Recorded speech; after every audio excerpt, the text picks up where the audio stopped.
This is Nightly Business Report with Tyler Matheson and Sue Herrera. Record setter, new highs for the S&P 500 and the Russell 2000. Why stocks shrugged off global worries and powered higher. Yields spike. What's happening in one of the biggest markets in the world, Treasuries, and what it could mean for your investments. Danger on the rails. 2 trains carrying crude run off the tracks. West Virginia's governor declares a state of emergency in 2 counties. Tonight, the growing risk as America ships more and more oil in tanker cars. All that and more tonight on Nightly Business Report for Tuesday, February 17th. Good evening, everyone. I'm Tyler Matheson. Sue Herrera is off tonight. Well, put it in the record books. The S&P 500 hit 2,100 on the nose for the first time ever on speculation of a bailout extension for Greece. According to reports, that country will ask for an extension of the country's loan agreement tomorrow. But there is no official word, no confirmation just yet. The extension, according to multiple reports, would prevent the country's current agreement from expiring at the end of the month. Now, that prospect has worried investors for weeks, since it could lead to a spiral of events from default to a Greek exit from the euro. By the close, the Dow Jones Industrial Average was up 28 points to finish at 18,047, close to an all-time high there. NASDAQ up 5, and the S&P 500 closed 3 points higher, but that was good enough for that fresh record, 2,100 on the button. A lot of action today was in the bond market as the yield on the 10-year approached a 2015 high. Here, too, analysts pointed to the prospect of a debt extension for Greece as one reason why prices fell and yields rose. But as Michelle Caruso-Cabrera reports, there's one major difference now that stands between Greece and its creditors. The difference between the two sides in the Greek negotiation come down to both sides having very different visions of just how important Greece is to the Eurozone. To listen to the Greek finance minister, he says Europe is a house of cards. He uses this imagery all the time. He says if you let Greece go, Europe comes tumbling down, that investors will start to think that Italy and Spain are next. In Germany, they have a very different image. They see the situation as 19 people climbing up a mountain together. They are all connected by the same rope, and they have one very weak climber at the bottom. That would be Greece. And what do they do about that weak climber? Do they all keep struggling together? Do they risk the fact that Greece may bring them all down the mountain, or do they just let Greece go? What actually happens in the coming days is going to determine which side is right. Already, we're not seeing very many signs of stress within the world financial markets. We're not seeing Spanish interest rates rise. We're not seeing Italian yields rise, at least not sharply. So far, the Greeks appear to be losing some kind of leverage. We'll see if that brings them any closer to the negotiating table. At the same time, if we start to see contagion in the markets, then you may very well see the other Eurozone finance ministers start to give in to some of Greece's demands. For Nightly Business Report, Michelle Caruso-Cabrera. Back now to that big move in the bond market and the 10-year, which has seen its yield hit a low last month of 1.68%, back above 2.1% today. Is this the start of an even bigger move up? Let's bring in Jack McIntyre, portfolio manager with Brandywine Global, an investment management firm with $63 billion under management. Welcome, Jack. Good to have you with us. Was today's move It's good to be here, Tyler. A sign of something to come, or a technical move of some sort, or the building of a range? What do you think? Yeah, I think it's probably the latter, but you have to remember, so January was equally as good an environment for bonds as February, setting up to be kind of a negative environment. I think typically when you see that kind of price action, the market's kind of going through sort of a digestion period, and ultimately I think we're just kind of forming a range. You might have thought today, or after those Greek talks seemed to run into snags over the weekend, after the horrible news out of Libya involving those Christians who were executed by ISIS, and the renewal of fighting in the Ukraine, that money would have gone into U.S. Treasuries today, but no. Yeah, you would have thought that. And again, I don't want to be that bearish in Treasuries, because I think we're still globally in a growth-challenged environment, but we are starting to see some better data points, not necessarily in the U.S., but away from the U.S., particularly in Europe. And that's something we haven't seen in a while. So maybe just maybe the bond markets are kind of focusing on the improving business cycle in Europe. And, if that's the case, then, you're going to see yields move up a little bit higher. So where and how can I make money in bonds this year? Well, and that's the ultimate question, because it's not just about trying to forecast where yields are going to go. It's how do you make money in fixed income, and your viewers have a lot of exposure to fixed income. So the way that we anticipate making money for our clients and outperforming is not being invested in German bonds and Japanese government bonds and U.S. Treasuries, but there are some bond markets out there that still have what we think too much inflation expectations getting priced into them. It's the Mexicos, the Indonesias, the Indias, the South Africas, and even Brazil. There's going to be a little bit more volatility in some of those markets, but ultimately, if you're telling me how you're going to make money in 2015, you got to be invested in some of those. For individual investors, picking a Mexican bond feels like doing your own brain surgery. This is something to leave for guys like you and professional fund managers, right? And that's an excellent point, because I don't want anybody to go out and start trading in bonos but I think you need to start thinking and broadening out your sort of universe of fixed income and putting some of that money to work in diversified global bond oriented funds. Jack, thank you very much. Appreciate your insights. Jack McIntyre with Brandywine Global Investment Management. Investors, as we mentioned, they're also watching another part of the world that does tend to move markets, certainly has recently, and that is Ukraine. That country's army and Russian-backed rebels are ignoring that ceasefire agreement between Russia and Ukraine that was supposed to start on Sunday. Now, fighting has eased in some areas, but troops refuse to pull back their heavy weapons as a battle for a railroad town in eastern Ukraine escalated today. Well, now to Washington, where the government is trying to identify individuals to prosecute for their role in the financial crisis.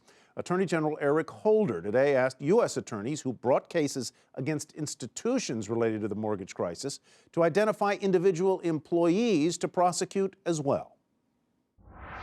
I've asked the U.S. attorneys who've made those cases and who are still involved in these RMBS cases over the next 90 days to look at their cases and to try to develop cases against individuals and to report back in 90 days with regard to whether or not they think they're going to be able to successfully bring criminal or civil cases against those individuals.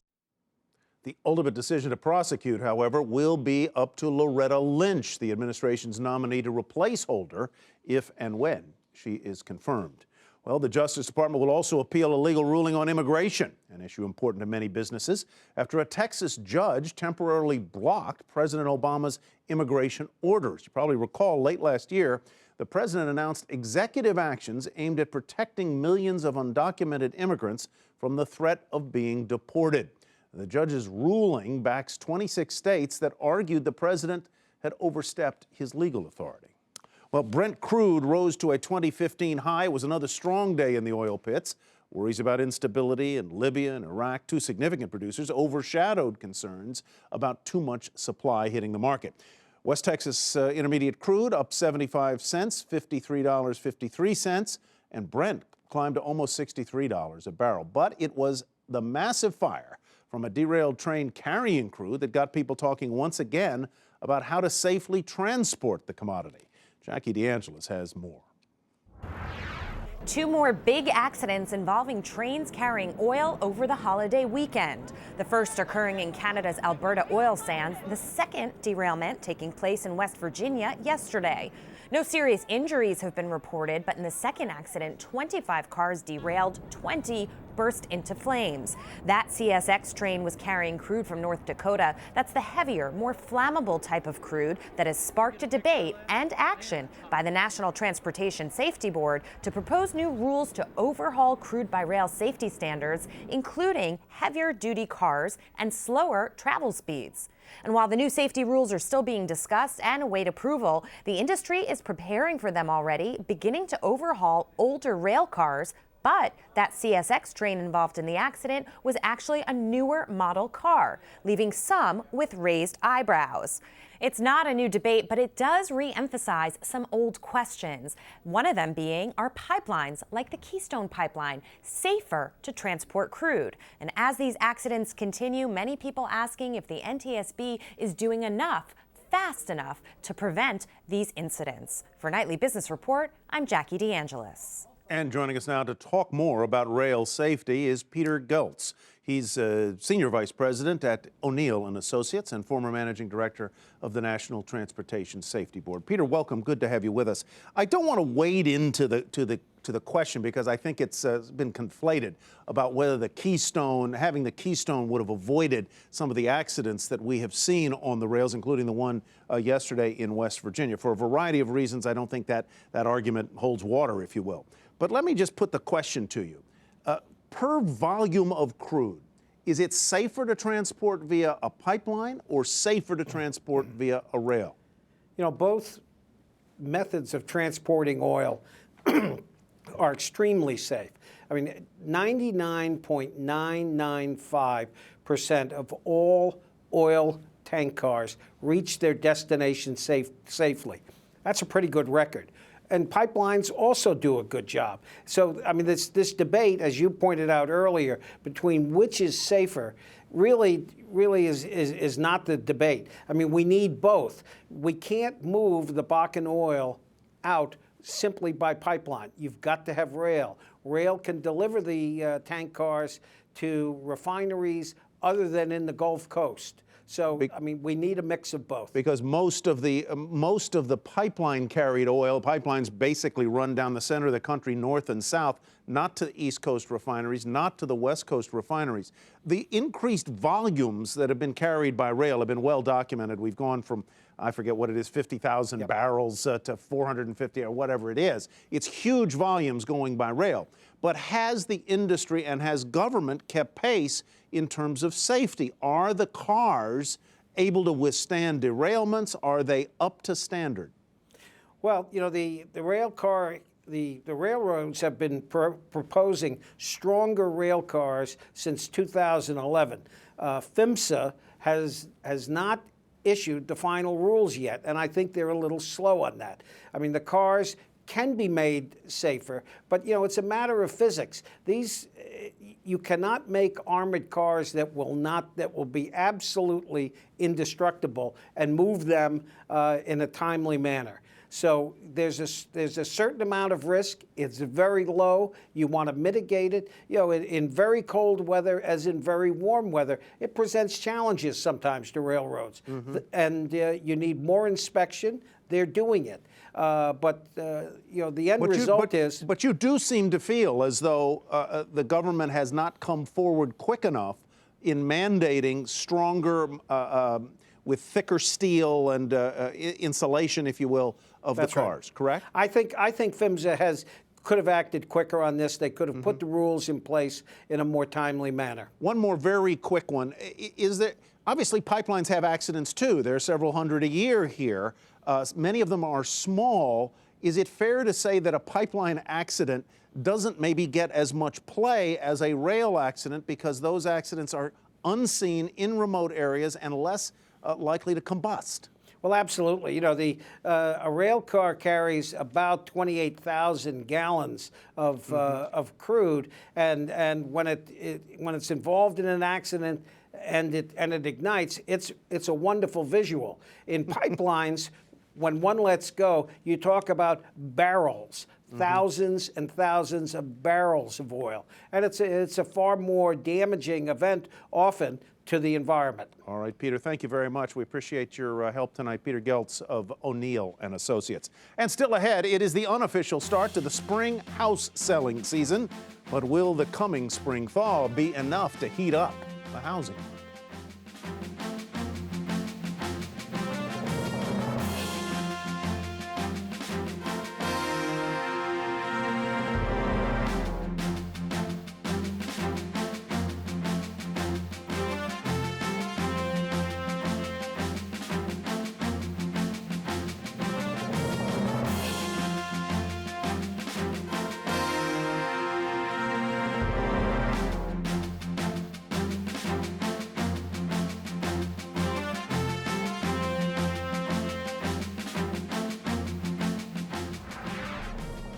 Student loan delinquencies increased at the end of last year. A new report from the Federal Reserve Bank of New York shows that 11% of student loans were delinquent in the final 3 months of 2014. That's up from the prior quarter. Total student borrowing stands at $1.16 trillion, and according to that same report, younger Americans with student loan debt are less likely to buy homes and take out mortgages than those who don't have it. Well, confidence among U.S. home builders slipped in February down to the lowest level since October. This as builders used the President's Day weekend for special sales to kick off the historically robust spring selling season. So what is standing in the way of more hope for housing? Diana Olick has our report. The Home Builders Association is blaming the drop in its monthly sentiment survey on this, just as they did last year. Frigid cold and snow weighing heavy on the housing market. But Gary Chandler, Kay Hovnanian's division president in Northern Virginia, points to cold, hard fundamentals. The job growth has been sluggish, and people just don't seem to have the urgency that they had a year or two ago.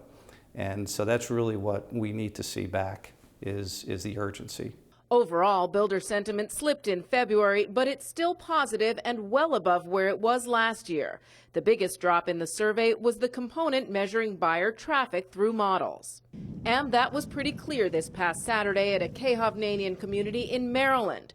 Just one looker in 5 hours, and she didn't want to be on camera.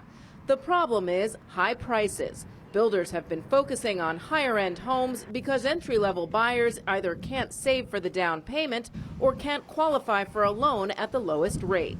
So you have prices going one way and demand going the other way. It creates that divergence that we last saw in 2007. The median price tag of a newly built home in January was $298,100. That's 43% higher than the median price tag for an existing home. Everybody's looking for value.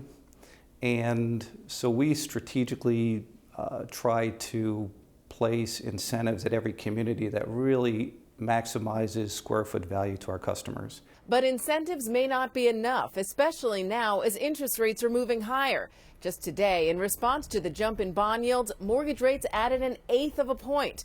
We're just halfway through February, and so far we've seen the biggest monthly rate bounce in 6 years. For Nightly Business Report, I'm Diana Olick in Washington. One city that has a red-hot residential real estate market is San Francisco. And as our Josh Lipton reports, the commercial real estate market in the city is also booming big time. The red-hot residential real estate market in Silicon Valley might attract all the headlines, but the commercial real estate market in San Francisco also is booming. Just take a look at the city's skyline, which is now dotted with cranes. Between 2009 and 2011, the city issued just 13 permits. Between 2012 and today, the count spiked to 87. Those cranes are used to develop office buildings where asking rents now average $63 per square foot, more than double the national average, according to Jones Lang LaSalle, a real estate services company. Since the trough at the beginning of 2010, commercial real estate prices have skyrocketed nearly 90%. When prices surge that quickly, some might worry that a bubble is developing in this market, but real estate developers in San Francisco strongly disagree. We believe in this market having long-term legs. We don't believe the Silicon Valley is going away. We don't believe San Francisco is going away. So if an adjustment occurs, ironically, it's good for our business because that means prices will come down. We can go do more transactions. One industry is driving demand for office space in the city by the Bay, tech. Salesforce is the leader with more than 1.5 million square feet. Twitter comes in second, and Google follows closely behind. High-flying startups also control a lot of office space. For example, Uber plans to move into a 420,000 square foot campus in the Mission Bay area of San Francisco. Right now, there's more than 3.5 million square feet of office space under construction, and nearly 60% of that space is already leased. Real estate analysts contend that one potential concern is that the commercial market is so dependent on the health of tech. But the momentum in commercial real estate prices, they say, remains very strong, at least for the foreseeable future. For Nightly Business Report, I'm Josh Lipton in Silicon Valley. Market focus time, and we begin tonight with Verizon. It says it has no need to make large spectrum purchases in the near term. This comes after the company won more than $10 billion worth of wireless licenses at a recent auction. Verizon says it's now going to focus on technology that makes use of its current spectrum holdings, given the high cost. Shares fell a fraction today to $49.18. A big beat on the top and bottom lines from Medtronic. The medical device maker delivered for investors as it had strong sales of its cardiovascular devices, most notably. The stock, one of the best performers in the S&P, up nearly 4% to 78.07. That is a new 52-week high. CVS Health raising concerns about the possible impact of a new class of specialty cholesterol drugs. The company, which negotiates drug prices for millions, warned specifically that the new cholesterol drugs could eventually cost the healthcare system as much as $150 billion a year. Shares were up a fraction to $103.55. Fossil announced fourth quarter results that missed the street's estimates, sending shares way down initially after hours. The watch and accessories maker blamed currency headwinds, also announced a 10-year licensing agreement with Kate Spade. Still, as you can see, the stock plunged after the close. Look at it fall off the shelf there. Before the bell, the stock was up a fraction at $99.32. Well, it was the opposite story for Boston Scientific. That company announced news that investors liked. It has reached a $600 million settlement with Johnson & Johnson over a breach of merger. The lawsuit was brought by J&J against Guidant, which Boston Scientific acquired. Shares popped initially in after-hours trading. Before the market closed, shares were off slightly at $14.84. And coming up, from toys to cars, why some consumers may soon be in the crosshairs of that West Coast port labor dispute.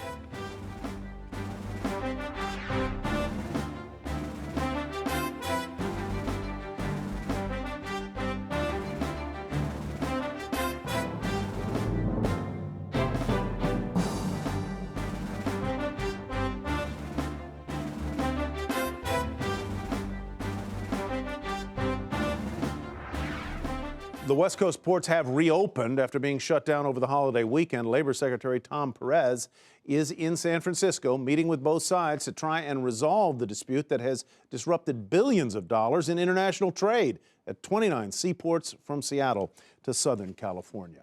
Well, several automakers are starting to adjust their operations as a result of the port's labor dispute. Honda said it will slow production at its plants in Ohio, Indiana, and Canada because of a shortage of several critical parts. Toyota says it reduced some overtime. And here in the U.S., the head of the group that represents the motor vehicle supplier industry says if the dispute drags on much longer, consumers will feel the impact. It's not purely an issue of imports, because our industry, motor vehicle suppliers, actually export over $60 billion a year to Pacific countries. And so it's not going either way. So it's having a significant impact on the industry, and if it's not resolved soon, that impact is going to be felt very acutely at the consumer level. If the ports were to shut down, some estimates say it could cost the economy $2 billion a day. Well, the port dispute is just one of the hot topics at the North American International Toy Fair. That's the biggest toy convention of the year, and Morgan Brennan got the assignment. Frigid temperatures didn't stop more than 30,000 toy enthusiasts from checking out the latest must-have toys and trends at North America's biggest toy fair of the year. Hello, Barbie. Welcome to New York. I love New York. Don't you? Everything from talking Barbies to autonomous toy cars were on display. U.S. toy sales grew 4% in 2014 to $18 billion. That was driven by blockbuster films like Frozen, the Lego Movie, Teenage Mutant Ninja Turtles, and Transformers. 2015's off to a solid start as well, as building blocks and drones take center stage at the fair. For January, for the toy industry, NPD is reporting that the industry grew 10%, which is huge. We don't typically see that kind of growth in the industry, so we're off to a really great start. High-tech toys continue to gain ground, but one of the hottest trends is the so-called maker movement, or do-it-yourself toys. Those are toys that really are empowering kids to create, whether they're into science, whether they're into baking, arts and crafts, building. So the industry has seen a lot of success over the past couple of years in the building category specifically, showing double-digit growth from 2013 to 2014. Licensed properties like Disney's Frozen, Star Wars, and Paddington Bear were the fastest growing portion of the industry last year, totaling $2.6 billion in royalty revenues. That trend's expected to continue this year as well. Licensing right now in the toy industry is very strong. So we're looking at a pretty healthy base. And as we move into 2015 and look toward summer and holiday, the number of big movies, the number of TV shows, a lot of other things are really contributing to a really good outlook. But it's not all fun and games. A port stoppage has meant new challenges for toy makers, including the U.S. licensee for Paddington Bear. It affected our bottom line. You can't move Christmas Day. We had to have product to get to the retailers by cancel dates, and it cost us tens and tens and tens of thousands of dollars. But when it comes down to it, America still loves the classics, whether it's Paddington Bear or Lego, which is now the biggest toy maker in the world. For Nightly Business Report, I'm Morgan Brennan in New York City. And finally tonight, Lego has been named the most powerful brand in the world. A new study by the consulting firm Brand Finance based the ranking on things like familiarity, loyalty, corporate reputation. The study says the Lego movie helped move the toy company into the top spot. Apple, by the way, topped the list of the most valuable brands. And that's Nightly Business Report for tonight. I'm Tyler Matheson. Thanks for watching. Have a great evening, everybody, and we'll hope you'll join us here tomorrow night.